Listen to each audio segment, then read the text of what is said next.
Hello, my name is Jade and welcome to my channel. I truly appreciate your taking a time out of your busy day to spend time with me today. Hello, my name is Jade and I am a tarot addict. There, I said it. I'm not Zorro either. I spoke in my last, my first video about how and why I came to tarot. And in this video, I want to talk about why I'm making these videos in the first place and also show you what I've been working on. If we ignore my first foray into tarot about 15 years ago, which was very short and very irrelevant, I purchased my first deck in mid-April of this year, and I've been seriously studying the tarot since then. So full disclosure, I am a complete beginner at this. I decided to make these videos as a way to document for myself my learning process, what has worked for me or is working for me or is not working for me, how I've gone about learning and what I'm learning. There's an awful lot out there in libraries, bookstores, YouTube, etc.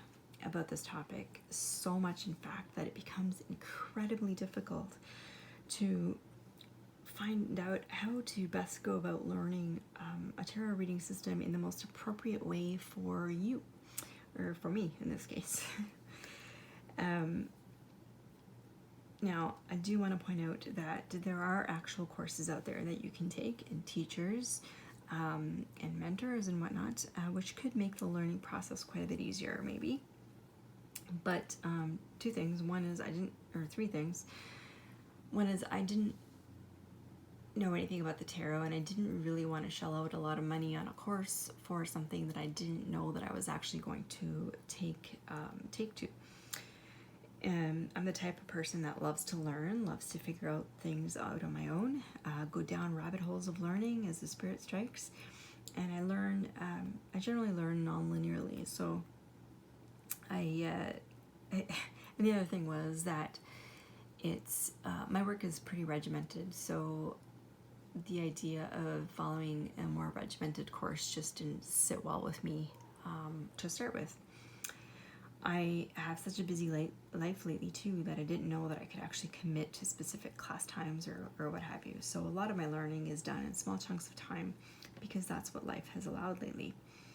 So if you're not like me and you prefer to have a standardized course set by someone else, then that's definitely an option for you. I think YouTube in particular is amazing for this. But who do you follow? How do you know what content creator would resonate the most with you? And do they even provide the guidance you yourself need at any particular time? What resources do you check out? What order do you check those resources out in? Overwhelm is an understatement in my opinion. It doesn't help that, you ask a question, hey, like, how do I do this specific thing, or how should I shuffle? What's the best way to shuffle? And does someone please give me an idea about how to start? And the answer you get is, oh, it depends. It's all up to you. It's flexible. You should do what works for you. There's no rules or tarot police. Now, while I agree with the you do you advice completely, gatekeepers kind of really do drive me nuts. And I know that people are truly doing their best to help the person asking the question, to let them know that they can adapt anything to suit their own needs. It still doesn't answer the question that they asked, does it? In order to tweak or adapt a system or a practice, in my opinion, you need to have a practice or system available in the first place so that they can build on, don't they? You need somewhere to start, even if that's just getting referred to a book or a website or a system that they can go research themselves.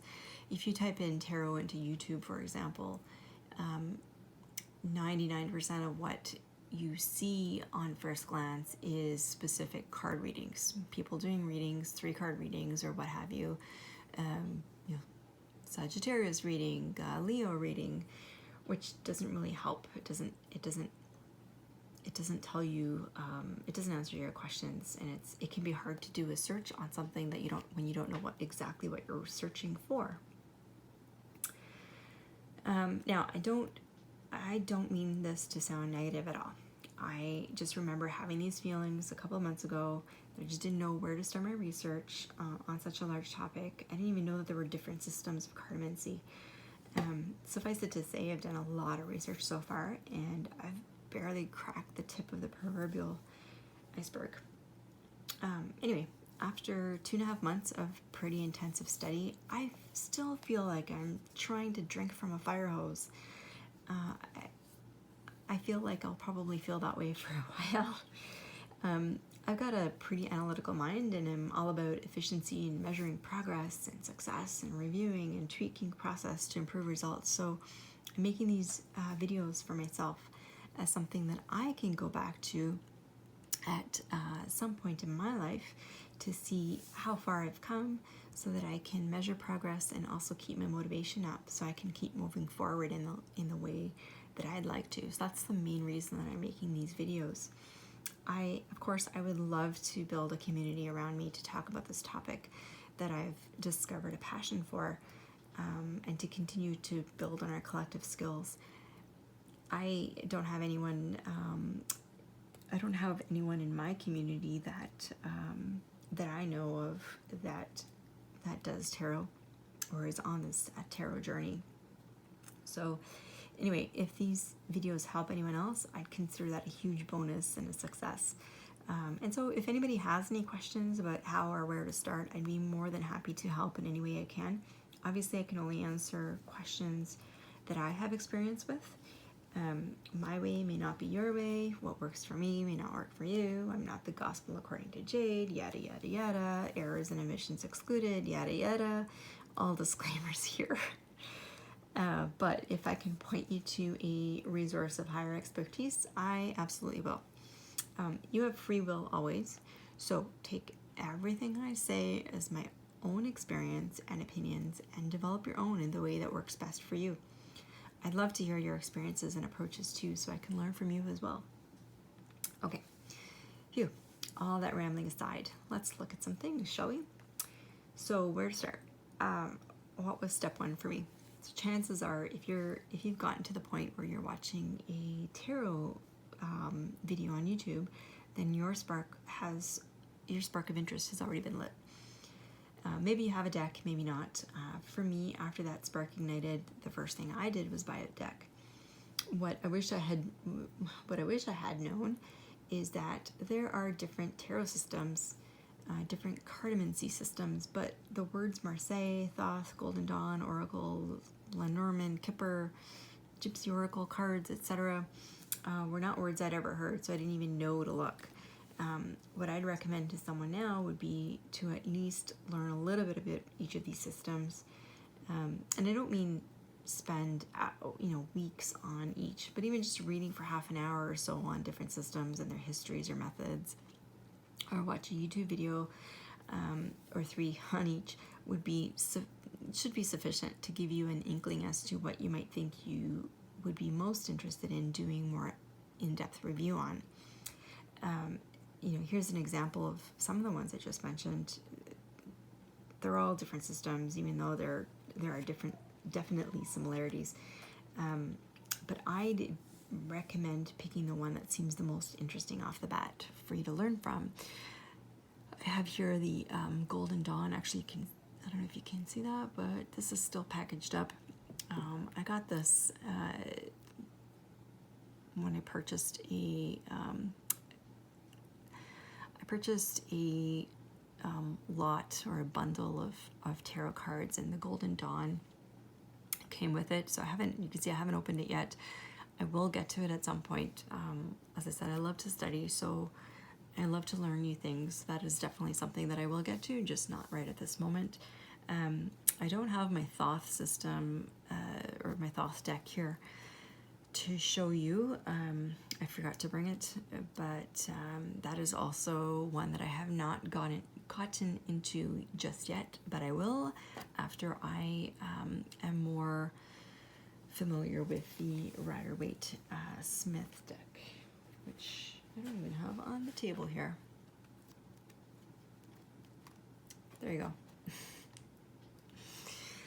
All right. The rest of these are all Rider-Waite-Smith based decks. Okay. You know, of course, you can choose to study multiple decks at the same time, or you could do one for a while and decide to switch it up, whatever floats your boat or interest at the time. For me, at the moment, I'm studying the Rider-Waite-Smith system in depth, and I recently got the Sibylla Gypsy Oracle cards, and I've been reading about this one as well, about the different card meanings. It's such a different system that I don't think that I will get confused, and so that's why I've gotten those. But I definitely don't want to get into the Thoth or my Golden Dawn, or even, you know, the Wildwood Tarot just yet, until I'm more comfortable and have the meanings of the Rider-Waite-Smith system down.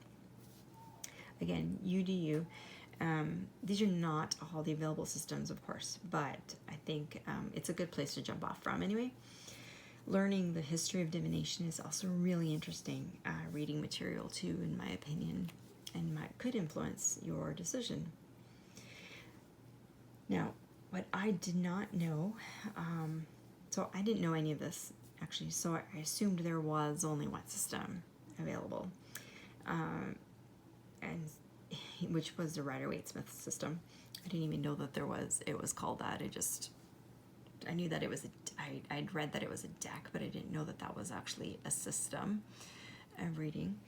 And now, as I said in my first video, the first deck that I bought was not the one that everybody, and I mean everybody who watched on YouTube at the time or read on, said one should get. You know, everything that I read says, oh well, you should start with Rider-Waite-Smith. Sorry about the glare. You should start with the Rider-Waite-Smith deck. I did not start with this. My first deck I purchased, as I mentioned in my first video, was the Tarot de la Nuit. What card do I have here? Is this one? I thought that was glare for a second, but it's actually the sun.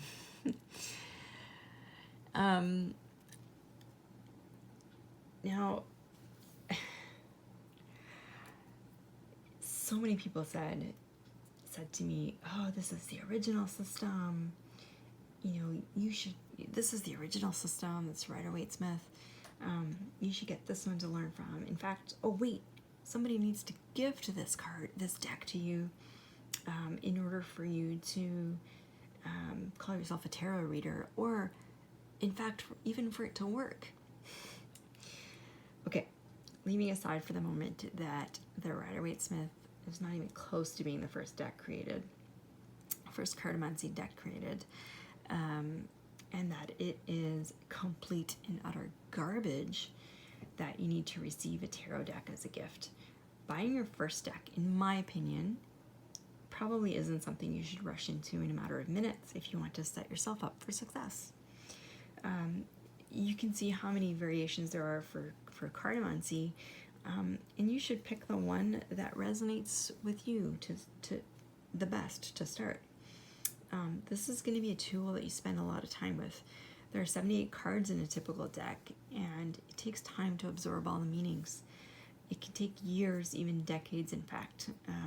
Now, if you choose to read reversals, which I do not, and reversals are simply that the cards show up in a reading upside down, then you have 156 meanings. I don't know about you, but if I'm going to spend a lot of time with something, then I'd better not hate it. I'd better like it a lot. I know myself, and if I don't like it, I won't use it. It doesn't matter if it's tarot cards or shampoo or a hammer. So starting with something that I hate or dislike in any way is not going to set me up for success. Remember in school, which subjects did you excel in, and which did you dread? I bet you did not dread or do really poorly in the classes that you really enjoyed or were really interested in. So why would one choose to spend dozens and hundreds of hours studying the why would I choose, I don't want to speak with anyone else about, I don't want to speak for anyone else, but why would I choose to spend, what could be hundreds of hours studying and working with something that I dislike? If I find the imagery or the colors used offensive, because I do, this yellow, I'm sorry, not sorry, it's just not for me. There's like yellow in half of the deck, or at least it seems that way. It actually offends me. And I won't apologize for my distaste either. It's, I know that there are a lot of people who really love this deck, and that's absolutely awesome for them. I'm just not one of them. You might even hate the Christian symbology in it. And if that is something that offends you, then again, like, I just don't think you're setting yourself up for success, that's all. Now, what I did not know at the time was that there are literally hundreds of different tarot decks that are based on the RWS system that have most, if not all, of the symbology and even images that are on the RWS, but just depicted differently. I'm just going to move these out of the way. What I did was buy a deck that whose images I just loved, and that was based on the RWS system, but I knew that I would have no problems spending a lot of time looking at, and that's of course this deck right here, the Tarot de l'Ennui. Love that image of the world. The only problem was that I was, for some cards in particular, I was having a hard time connecting the meanings that I saw or that I read in a RWS book with the images on those cards, because some of them are different. And so I got kind of paranoid and caved, and that's when I bought my RWS deck. What I did, however, was pair, let's see if I can, what I would do is I would take the same cards from each deck. Let's see if I can actually zoom in here. Hopefully I can do this without shaking. Okay. I would pair the two together and then study that way. So I, for a bit anyways, I could see how what was in the resources I was reading for the RWS related to this similar deck and what the differences were and how those might impact my readings. The only problem was that I couldn't get over some of the depictions in the RWS deck. That's about when I started watching tarot podcasts and I found out about RWS clones. And I ended up buying the, actually I'll show you I can show you the back on here. I ended up buying the Gilded Tarot. And this is very, very RWS clone-ish. And the images are, you can see it has very similar elements to RWS. This one is probably one of the more different ones, sort of. But I find these images to be beautiful. I'm just gonna zoom back out for a second so I can have a little bit more room. And I consider these ones beautiful. I love it. Let me show you one more here. So the Morgan Greer. Here's the backs. Bought this mini deck in a tin. Again, very similar imagery. This does have some yellow, but it's more muted, and it's not the majority of the card like the other ones are. And this one, which I adore, is my Everyday Witch tarot. I almost said oracle, but it's a tarot deck. And again, you can see very similar imagery, some slight differences, of course, but it's, you know, I just love the artwork. It is borderless, and it's just more, it's more modern, more empowering in my opinion. So very, very similar. That's why they're called clones, because they're very, very, very similar. So my RWS still is in my collection, but it hasn't made an appearance for some time. Maybe in the future I'll pull it out again. But for the moment, I'm just having so much fun studying the other decks, which I just adore. So my advice is this, based on my own experience again, is spend a few hours at least looking at RWS-based clones, if RWS is the way you choose to go. And if you don't, if you decide to go to a different system like Lenormand or the Thoth system, for example, there are clones of those systems as well. So you can go to Amazon, type in tarot cards, and then just look at the images there, at least for one or two for the cover or the box, and then one or two images. To narrow things down, maybe you can go to YouTube and look at full deck walkthroughs where someone literally, actually move this over to the side, someone, you know, the content creator will literally flip through every single card and show you every single card. That is how I came about. I love this card. Actually, I just find it absolutely gorgeous. Sorry about the glare. Sexy Devil. So, you know, you can type in tarot deck walkthrough, and you'll see hundreds of videos, because there are so many different decks. And then pick one that you love, that you'll find, I'm sure that you'll find a deck just screams out at you. That's what happened with me with the Tarot de l'Ennui. I saw that walkthrough and I immediately hit pause on the video and then purchased it on Amazon. And most of the decks I've purchased have been because of that. I'm just going to show a few other cards where I've pulled out just to show the imagery.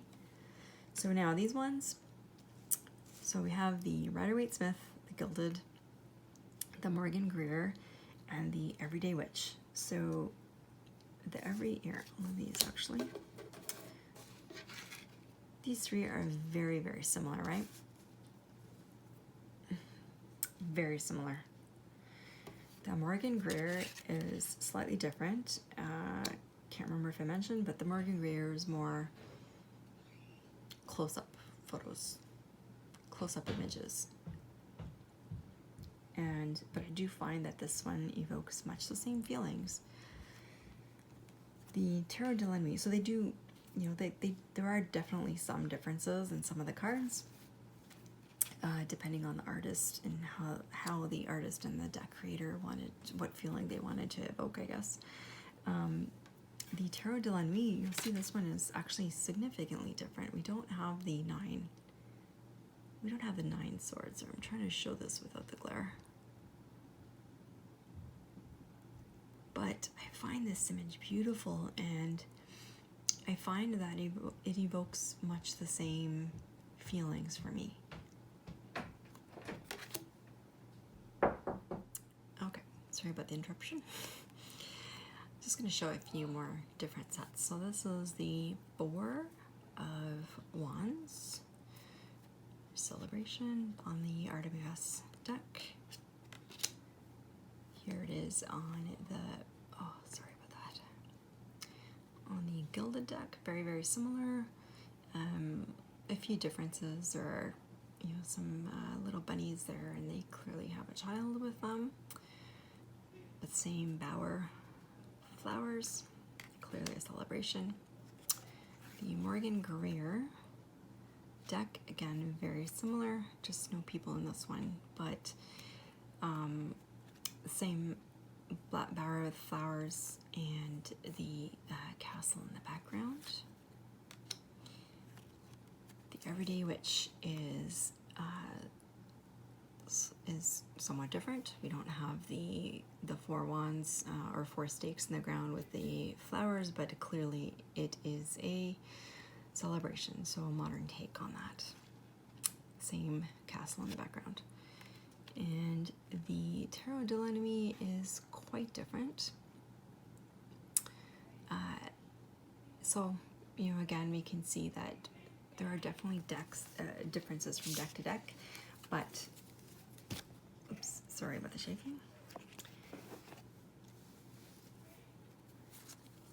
Okay, here's the Fool, and obviously this is an iconic image from the RWS deck.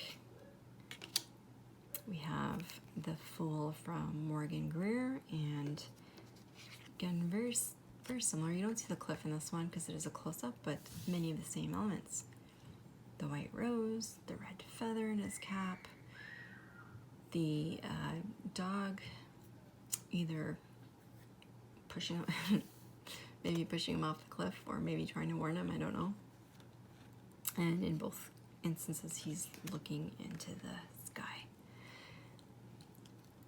The Everyday Witch, same thing. She's on a cliff, about to jump off, looking up at the sky rather than where she's going, and an air of joy.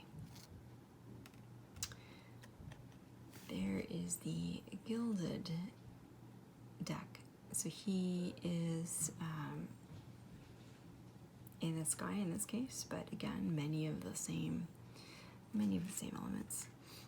And the Tarot de l'Ennemi is again different in terms of its imagery, but it does, for me, it does evoke many of the same feelings. I actually really love this image. All right, just going to show one more.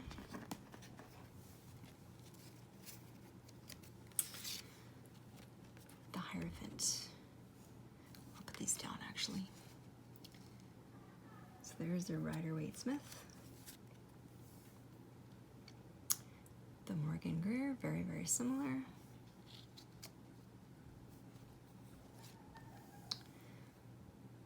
The Gilded, very similar. And then he's sitting down in this one, or standing up in this one, as opposed to sitting down. This is the Tarot de l'Ennemi, very similar. Sitting down, many of the same elements. And in this case, the Everyday Witch is different. I love this image. They've modernized it, made it more accessible for people of all kinds of different beliefs, in my opinion. In this case, first of all, they've changed the sex of the person, so it's a woman rather than a man, and she is a yoga teacher or yoga instructor instead of a priest or a pope or spiritual leader. And she's seated at the same level as everyone else rather than high above her followers. All right, take those ones away.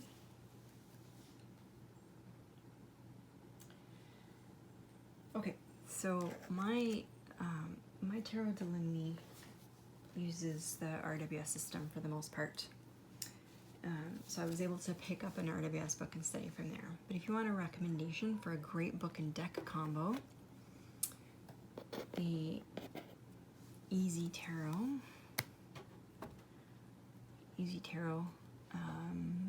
is available on Amazon.